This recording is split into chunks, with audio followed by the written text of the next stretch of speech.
Hey guys, thanks for tuning in. Welcome back to another video on all about air guns. And in this video, I got another thing interesting to show you to follow up on the previous video of when I shot in the wind. So,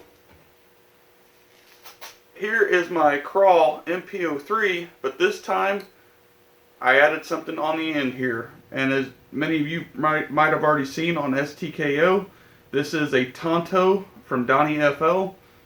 So definitely a nice little attachment, quietens the bark and the blast down at the muzzle. But the point is there a shift when this groups down range, or is the point of impact the same as previous? So if you guys known that when I shot in the wind in the previous video with the bipod on, the group shot high but center of target. So let's see if there is a shift with this attached to it. Using the 15.89 JSB 22 cal at 50 yards again. And you'll see the existing shots. I rotated the target so that the shots that were up high are now on the bottom, in hopes that this does not show any impact movement.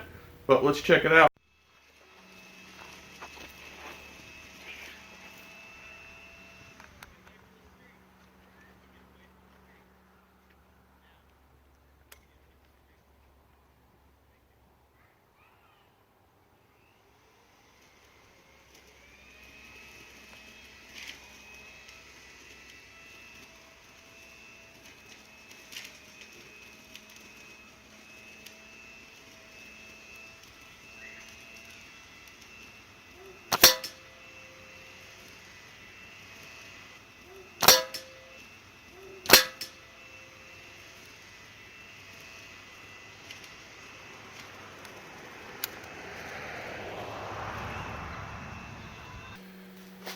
Well guys, you could see there that my target was sitting like this, and I did no adjustment whatsoever to the scope, and my point of aim was dead center on the target, just like the last video. And as you've seen, it grouped up high with the bipod. Nothing changed. Now when I flipped the target over and added the suppressor to it, you can see that my group that should have landed up here moved down to here. Big difference, guys, in point of impact. So at least on my kral, adding the Donnie FL did shift. But as you notice here, look at the group. The group was still the same or better. And that's what they claim is, no matter if it's an air gun or rimfire or centerfire, once you add a suppressor, it should group better than before, or the same.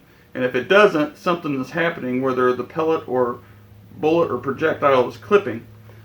But to dabble into this more, why is it doing that? Why was it supposed to land up here and got shifted down to here? That does not make any sense. So I took note of this and wanted to check it out even further, and just instead of looking at the target here, I tested the velocities at the muzzle and at 50 yards, guys, with and without the suppressor on. So let me show you that.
So the only thing that I could really come up with, as you notice, that the velocity is there. The same exact velocity. I mean, there is no significant difference at 50 yards or at the muzzle.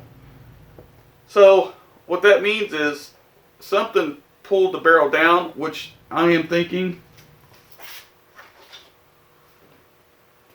it is the weight of the Donnie FL Tonto and changing the harmonics of the barrel.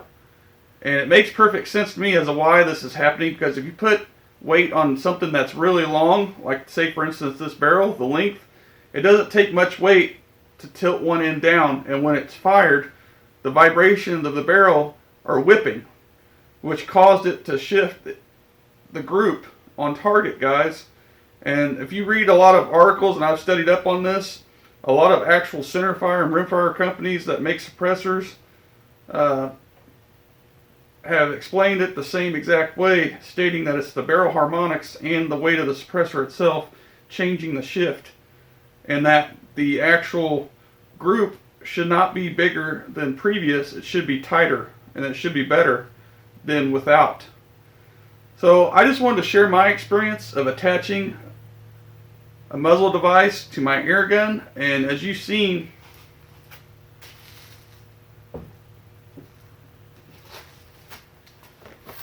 that is a huge significant difference, guys. I mean, I'm talking inches at 50 yards. So if you tried this and you didn't have your gun dialed in and you tried to hit something, you would have definitely missed. And I know I would have. So I just wanted to share this with you guys, and I thought it was very interesting and a find, you know, even at air guns, that this happens. So as always, guys, make sure to hit that like button and subscribe if you haven't already. We'll catch you on the next one.